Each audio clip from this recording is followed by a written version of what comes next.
Alright, this is a request from my friend John Montagna, who asked me if the Beatles in mono is worth getting on vinyl, and he hashtagged tight budget. And I know what he means by tight budget. I'm on a tight budget as well, especially since I pre-ordered the George Harrison Apple Years CD box set that's coming out in a couple weeks and I cannot wait for.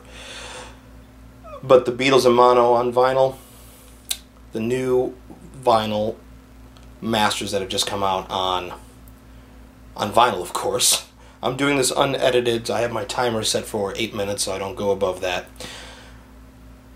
Somebody said on the YouTube vinyl community, I forgot who it was, but they said the 2009 CD mono remasters is the way the Beatles heard it in the recording studio, and the new mono vinyl masters is the way the Beatles wanted you to hear it on vinyl. So there's a lot more things that they have done. In fact, people have a right to be skeptical about buying these with the kind of shoddy way the stereo vinyls were done in 2012. I don't think they're as bad as some people have made out to be. I'm glad I didn't buy the box set, because that I heard was actually worse when some people got some of their vinyl. I bought them piecemeal, which was the much more budget conscious way of doing it.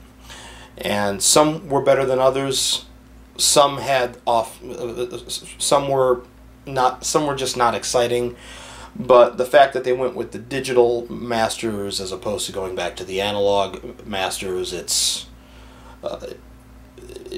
technically shouldn't have been done that way, but that's the way they did it. That's the most cost-effective way of doing it, and a lot of people are doing it that way. Case in point, the recent Zeppelin vinyl remasters that have come out. Jimmy Page did the exact same thing. After he digitally remastered it, transferred him to a lacquer, and from there they cut him to disc. Cheap way of doing it, fast way of doing it. I don't think they were half bad, but my American Sgt. Pepper is much more exciting than the 2012 vinyl remaster. That being said, it's got the run-out groove in the right place. I do have a later English pressing of the stereo edition of Sgt. Pepper, but the run-out groove is not giving me the whole thing. It's there, but I'm only getting a part of it. Anyways, but for a tight budget, you don't want to spend the $350-something, $400 on the box set there. That's fine. Amazon has got these things for $19.99, and they're going to be on sale for a while, and vinyl's here to stay, folks. I hate to break it to the iTunes fanatics out there, or the Spotify fanatics. Vinyl's here to stay. Vinyl's back. CD sales may have dropped, but vinyl sales have been coming up and up and up every year.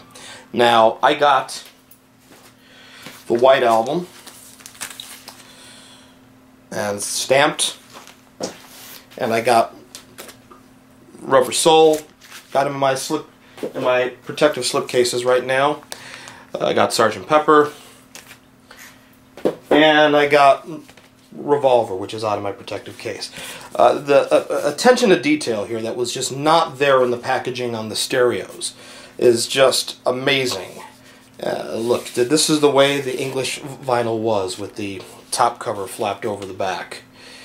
And this is a nice touch I love. Each of the vinyl editions come with an insert that tell you about the mastering of these things.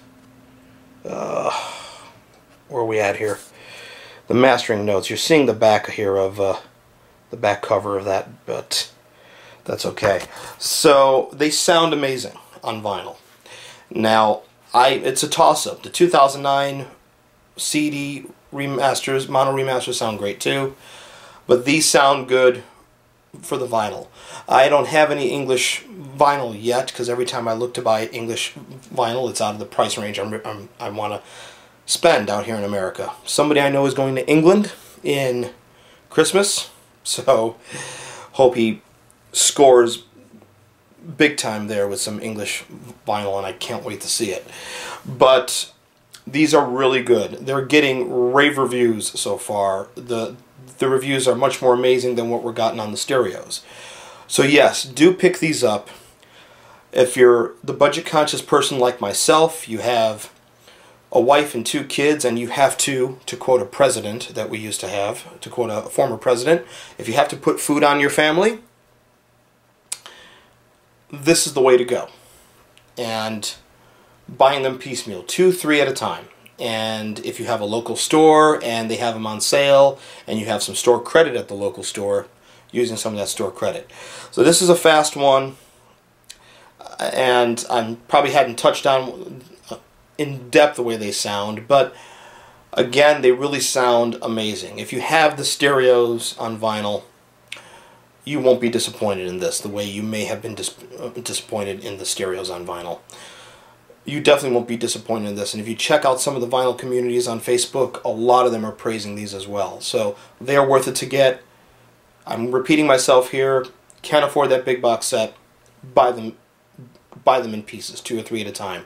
And when you do the math on it, it's definitely affordable. Again, a quick one while he's away for you Who fanatics out there. And I got a couple of videos that I'm going to be posting here soon. I'm doing a Beatle controversy one on the Paul is Dead phenomenon. And I think it's about time we start talking about the remasters as a whole.